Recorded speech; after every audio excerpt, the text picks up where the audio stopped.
All right. So last week we are still in equity in income distribution. Okay. Yeah. But last week we were in the very last part. Okay. We were discussing the methods where we can redistribute the income. Okay. All right. Yeah. So we have four methods. Okay, and those are the methods that you already know, and you guys were very fantastic on answering all the questions that I had last week. So that was very good. Okay, so transfer payments, government subsidies or provision, government intervention in the market, like price ceiling, floor, yeah, you name it. Okay, and taxation, right? We did a lot of taxation last week. Okay, and for the last part we talk about the evaluation. Okay, we kind of evaluate different redistribution methods. Okay, and we started from taxation. We try to evaluate when we are using those redistribution methods, the efficiency and also the equity, okay, that it will affect. Okay, so we know that taxation, it might not be that efficient. Okay, because taxation, usually when we are trying to use taxation for goods, we're trying to correct market failure, but at the same time there are so many no, no, no, no, no, no. But you still have to know the redistribution, okay, methods. Even though they are part of the policies. Even though they are part of the policies. Well, basically they're all connected, right? Yeah. So when you talk about the entire all the macro concepts that you have learned, they are basically all connected, and you can just say that is just one chapter basically. Okay, so yeah, it's very difficult to be very distinctive, right? This is not going to be there, this is going to be there, but yeah, you know what I mean. Okay, all right, yeah, but here, yeah, definitely.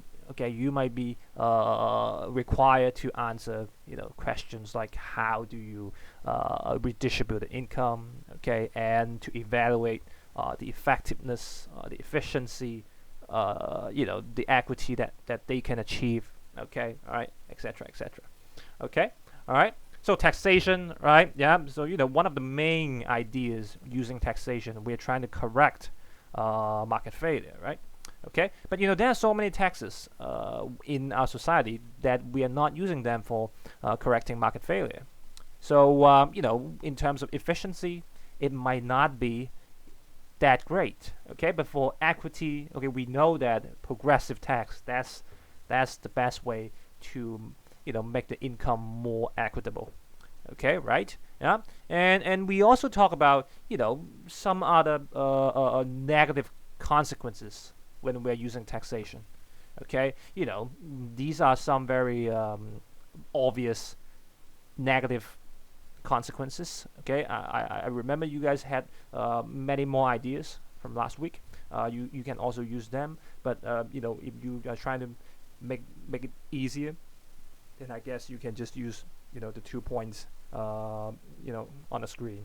Okay, like this incentive to work, right? Because when you are paying the taxation, okay, the tax rate, a very high tax rate, you don't even want to work, or you don't even want to get promoted, right?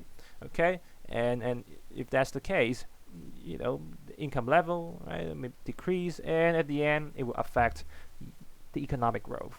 Okay, and also, right, under allocation of resources, because many more people, they just don't want to work. Okay, so you are not able to utilize the resources that efficiently. Okay, all right, yeah, and we also talk about this one here.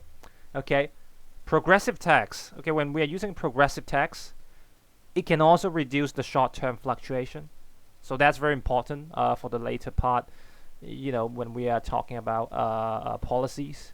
Okay, because you see, when we put this progressive tax in our system, okay, it will automatically adjust the short-term fluctuation, right? Yeah, because when we are having a good economy, we are going to expect there will be a higher inflation. Okay, so if that's the case, when we have progressive income tax, people they have to pay a higher proportion of their income to the government. So that will reduce the level of inflation. Okay, right? Yeah. So you see, it's automatic. Okay, it's automatic. When we are, having a bad economy, when people they have low income, people they don't have a job. Okay, yeah, the income levels getting reduced. Okay, so the progressive tax system can help them because when people they have low income, you have to pay a less proportion of your income to the government. So that kind of encourages people to consume, to invest, okay, etc., etc. So you see here, look, progressive tax is almost like an automatic stabilizer. Okay, if you put that item into your society, if you put that item into the structure of the government, you can achieve, okay, this stabilizer, right? And at the end, this will reduce the short-term fluctuation. Okay, when you imagine the economic cycle, okay, yeah, the curve is going to be flattened out. Okay, if you put this item into the society. Okay, all right, yeah.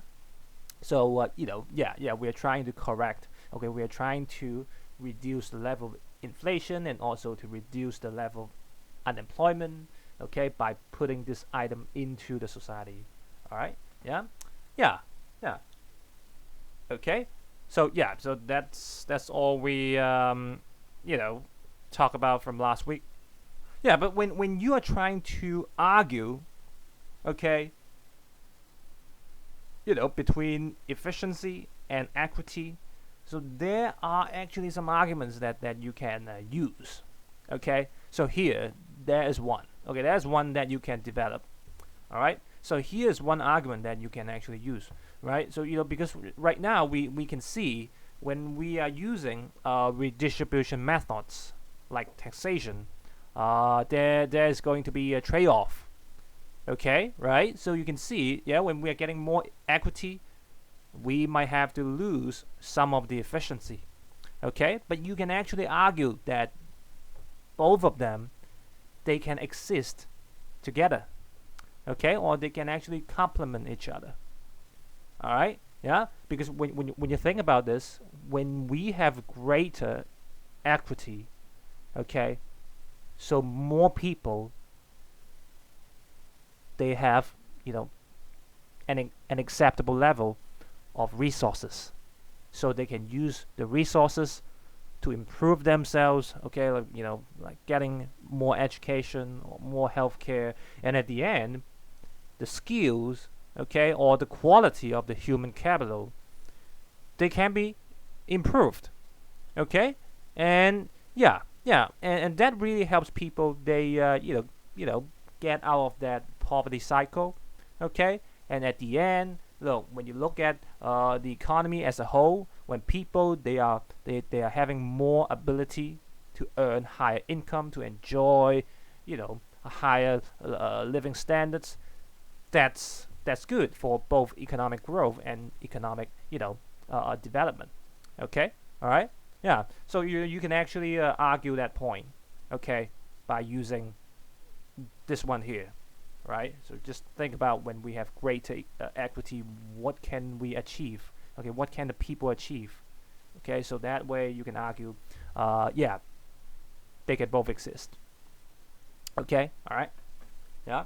So yeah, so make sure when you see question like this, you know how to argue. Okay, yeah, you have to make a balanced argument. Okay, between the pros and cons. Okay, right, yeah. Okay, so yeah, so that's taxation and some of the arguments that we can make. Okay, in terms of the evaluation like this. Okay, so now we are going to quickly go through the rest of them. Okay, try to evaluate the rest of the redistribution methods. Okay, so now we have taxation. So let's talk about transfer payments. Okay, transfer payments. What kind of disadvantages that you can tell me when it comes to you see now, look on the bright side, we know that all the redistribution methods, they can improve the equity in income distribution. Okay, but when it comes to the disadvantages, okay, when we're talking about efficiency, what could be the disadvantages?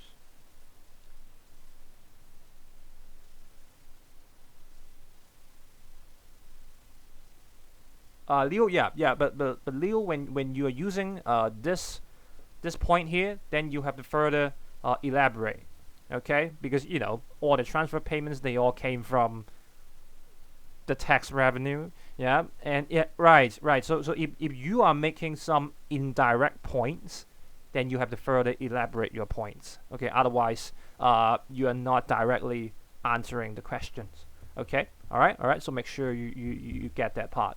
Okay, all right. Even though the assessment, the criteria, how we assess people's writing is going to be more flexible in IB, but you just have to make it more clear. You just have to make it more direct when you are answering a question in order to get more marks. Okay, all right. So yeah. Okay, increase reliance on transfer payments. Yeah, that's very good. That's a very good point. Okay, opportunity costs for the government. Yeah, that's also a very good point. Okay, so they are very direct, points that you can use to explain. Look, why transfer payments, when we are using them, yeah, we will see some disadvantages. Okay, from Ian. Okay, cannot ensure the people receiving the transfer payments will use the money as the government wants them to. Oh, okay. Okay. All right. Yeah. Yeah, so that is also a very good argument there. Okay? The effectiveness of the transfer payment, okay, people they receive. Yeah, they may not be used by the people using in the right way. Okay? All right? Okay, because when we talk about transfer payments, who is the target? What is that term? Who's the target when we're using transfer payment? Yeah, we have a term. What do we call it? What do we call it? Transfer payment. The target. We're targeting. Yeah, right. Vulnerable. Okay, vulnerable groups. Okay, all right. So try to use that term more often. Okay, and from that vulnerable groups, you can find all those people. Okay, like low income families. Okay, yeah, orphans, right? Yeah, yeah, etc. etc. Okay, all right. People with disability, right? And after you finish your research on the transfer payments to different people in the vulnerable groups, you should be able to provide good examples to support your ideas. Okay, all right. So yeah, make sure that when you're working on your test, when you're working on your exam, there must be examples. Okay, all right. Okay, and you don't just give example. All right, you try to develop the example a little bit. All right, try to develop it a little bit. Okay, that will be very nice. Okay, that will be very nice. Okay, all right. Yeah. So yeah, so very good answers. Well, yeah, here I'm just gonna show you, right? So these are exactly what you told me. Okay, so here, over reliance on transfer payments. That's why they have disincentives to work. Okay, right? So people, they are still looking for jobs, but they are just being lazy. Okay, they are going to take their time. Yeah, because I'm having my transfer payments every month, so I guess I'm just going to look at the jobs slowly. Okay, so possibly to the society, you will see a higher unemployment rate when there is a high level of transfer payments. Okay, yeah, from the government. Okay, all right, yeah, and also right, opportunity costs, of course. Okay, because when you spend so much money on the vulnerable groups, you cannot spend the same amount of money on something else. And once again, you have to elaborate. Okay, yeah, opportunity costs. and you elaborate like what kind of opportunity cost. All right, so you know what else you can spend, but because of this you cannot do it. All right, so yeah, you just have to make it more detailed when you're answering the questions. Okay, all right. But what about the advantages here? Very straightforward advantage or advantages. Transfer payments. Come on.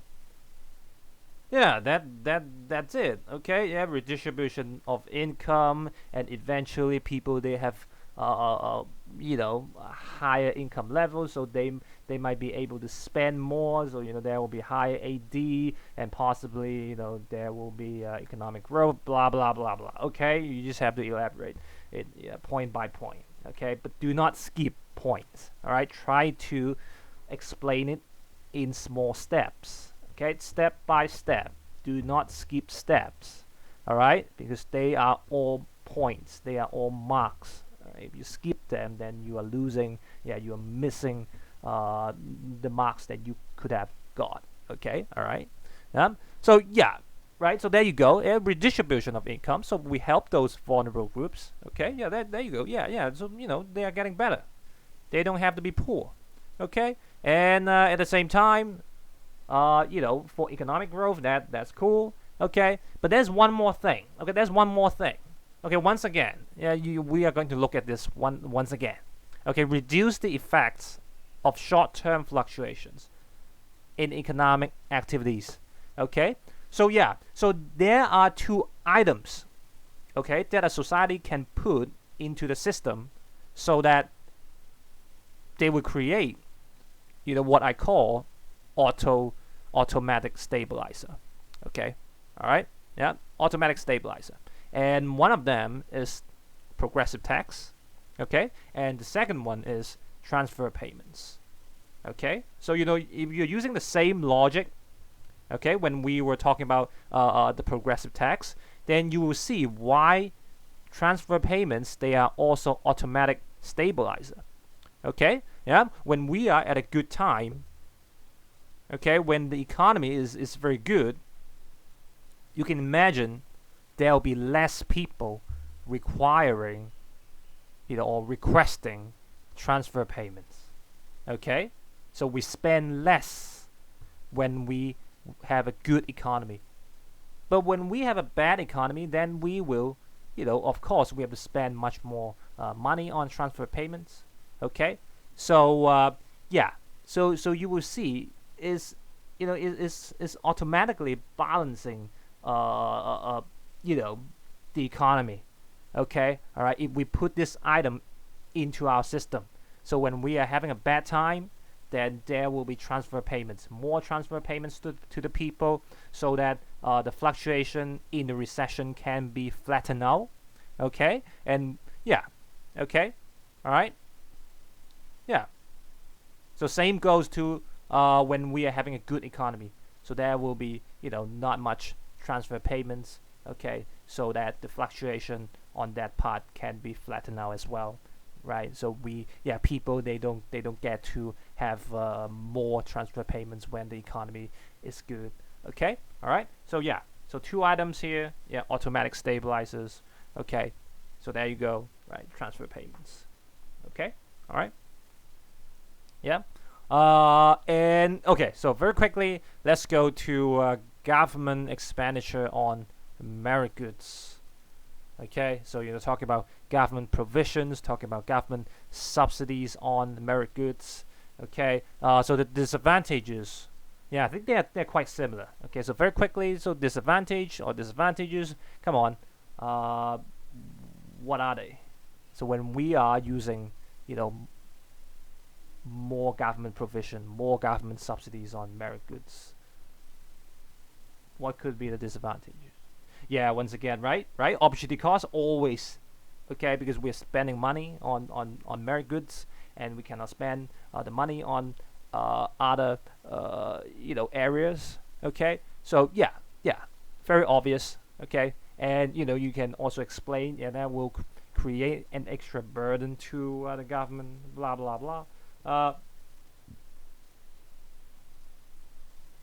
Quality is not as good to Quality is not as good. No incentive to improve. Uh, hmm. Oh, okay.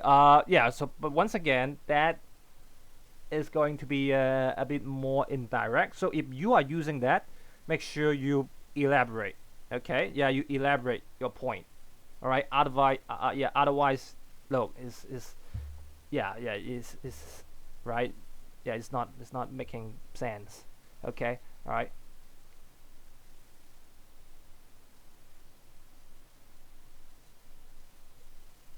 Okay, accusations of collusion. Yeah, so I would say, look. I wouldn't say those points are wrong because they are all making sense. Okay, but you really have to elaborate your point. Okay, all right, like very clearly, so that people they know the cause and effect. Okay, the cause and effect. All right. So once again, do not skip steps. Okay. Yeah. When I look at your points, I know what you're trying to say. Okay, but you just have to you know make it more clear. Okay, so people know what exactly you're trying to say, what you're trying to explain in terms of the disadvantage. Okay, all right, yeah. um, and also misallocation of resources, since public sector has less perfect information. um, well, I wouldn't use this point, yeah, Michelle. Yeah, because when it comes to allocation of resources, okay, I will actually put it in advantages. Okay, all right. So for advantages, when we are trying to use allocation of resources, how do we explain it? Why, in terms of allocation of resources, we will put it in into advantage. So how do you explain it when I'm trying to use allocation of resources as the topic when I'm trying to explain the advantages?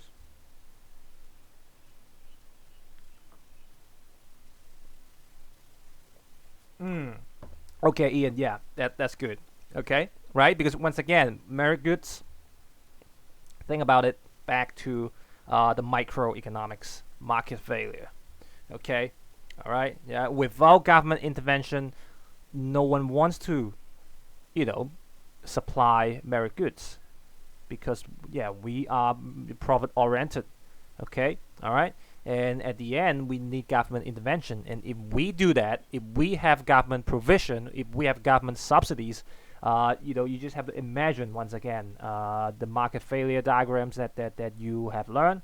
Okay, you just have to give me that diagram, and you'll be just fine. Okay, so advantage. I'm going to use that point.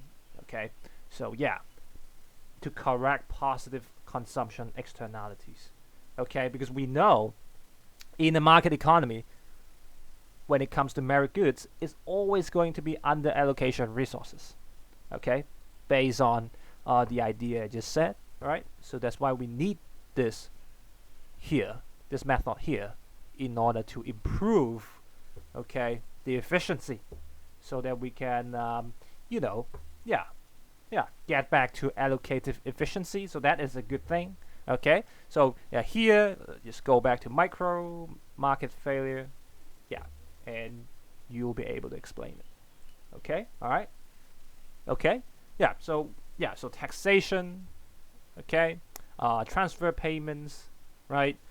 Government provisions and subsidies on merit goods. Okay, we know some arguments and evaluations already. Okay, so let's go to the very last one. Yeah.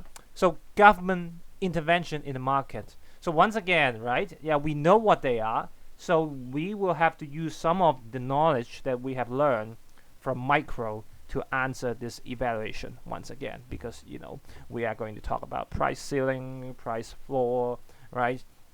Okay. So here, disadvantage. What can you tell me about the disadvantage when we are using uh, those government interventions in the market?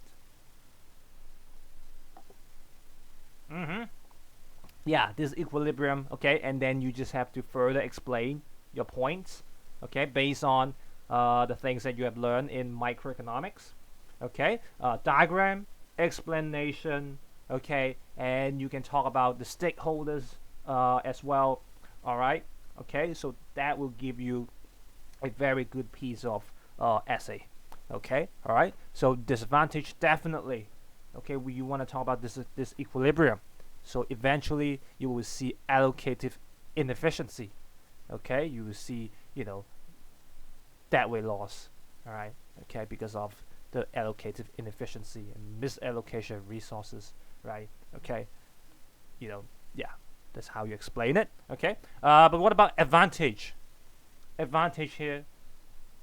Yeah, from the knowledge that you have learned, you can tell, look, when it comes to this government intervention in the market here, you have a lot of disadvantages, and when you talk about advantage, that's not much, okay, there's not much, and you might just say, look, more equitable distribution of income, yeah, that's all you can talk about, okay, because yeah, you know that there are just too many disadvantages in just one point, okay, all right, yeah, but of course when you're trying to evaluate your points, you still have to show what's some advantage, and that's why here, yeah, you can talk about that, okay, right, more equitable distribution of income when you are controlling the price of some goods that people consume using price ceiling, or when you're trying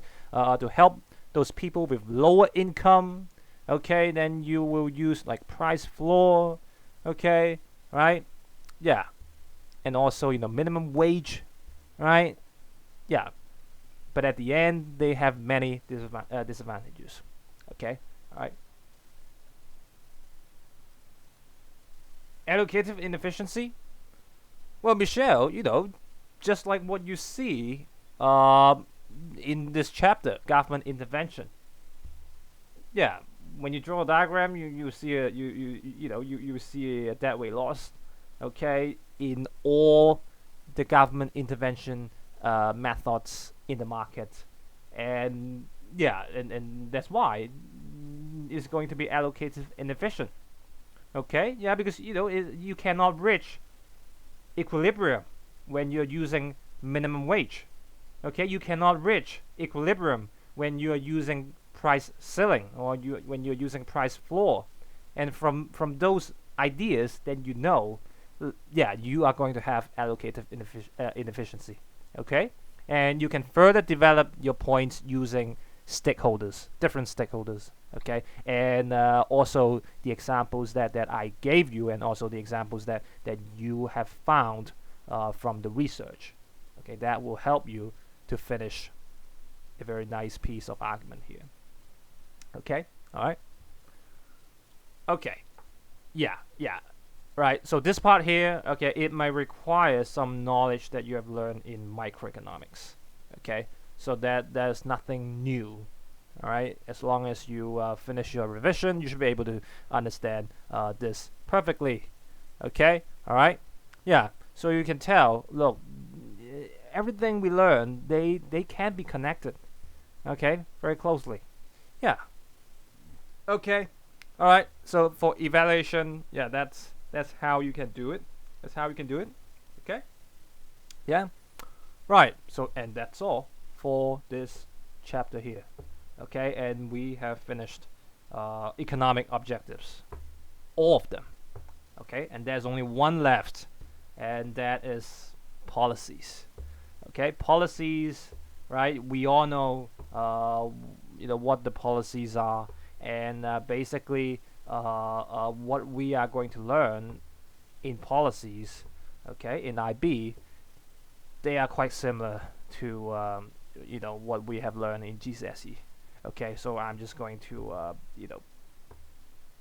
do it quick. Okay, all right, yeah. Okay.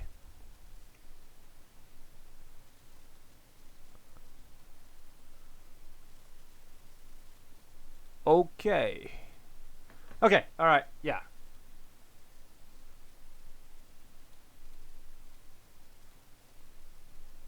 Okay, so the first policy that we are going to talk about, we are going to talk about fiscal policy first. Okay, and we all know fiscal policy is part of the demand side policies. Okay, so I'm not going to further explain that. Yeah. Okay, so here, let's do some revision. Okay, let's see if you're still able to finish the diagrams here. Okay, all right. So try to draw ADS diagram for the three questions here. Okay, so A, when you have an increase in income tax. B, the discovery of new raw material sources. Okay, and C, an increase in government spending. Okay, when you are drawing the diagram, you need to think about the initial point. Okay, the initial point in your ADS diagram. Okay, yeah, you have to think about it using the scenario that you have. Let's talk about A. So an increase in income tax. So when do you think the government would use this policy here? When do you think the government will increase the income tax? So this is what you have to think about before you draw the initial point in your diagram. Okay, all right, and same goes to C, right here. Okay. So yeah, I'm just gonna give you 5 minutes to finish all three diagrams. Okay, and I'm going to take a look at them. All right. So if you have finished them, and yeah, please just send me a picture so that I can look at it immediately. Okay.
Actually up. Well, so I'm going to keep looking at the pictures, and yeah, and I'll show you the answers in the next lesson. Okay. All right. So yeah, just keep drawing. Yeah, keep drawing. Think about the initial point. Yeah, yeah, yeah. I think most of you, in terms of the structure, you guys, did pretty well. Okay. Yeah, using ADS model. Okay. It doesn't matter if you're using monetarist model or you're using Keynesian model. Okay, but it's more important to think about the initial point. Okay, of your diagram. All right, so you really have to think it through. Like when the government is using, okay, policy A, when the government is increasing income tax, like why would they increase income tax? What are they trying to achieve? What could be the economic situation that they have to increase the income tax so that you are able to figure out, possibly where the initial point is. Okay, all right. Yeah, so this is how you can figure out where the initial point is. Okay, you have to put yourself into the situation, like why the government they have to increase government spending. What makes them increase government spending? What causes them to increase government spending? Okay, there should be something happening in the economy so that the government is, they decided to increase in government spending, and that's how you decide where the initial point is, where the potential output is. Okay, all right, yeah. So yeah, that's one thing that we have to make sure that we get it. Okay, all right, yeah. And for question B, there are many variations, okay, on the diagram. So for different people, you might have slightly different answers. But in the next lesson, I'm gonna talk about that. So that one will be very flexible. Yeah, yeah. But there's one thing that I must, okay, I need to see it in the diagram for B, and I'll talk about it in the next lesson. Okay, all right. Yeah. So yeah. So take this as a revision because you need it. Okay, you need it in your test and your exam, right? Yeah, because yeah, ADS is covered in the scope of exam. Okay. All right. Yeah. So make sure you finish the 3 questions here, and just get me have a look, okay, on your diagrams. All right. So that's all for today, and I'll see you guys tomorrow or yeah, the day after. Okay. All right. Bye, guys. Bye. Okay. Bye. Bye. Bye. Bye. Bye.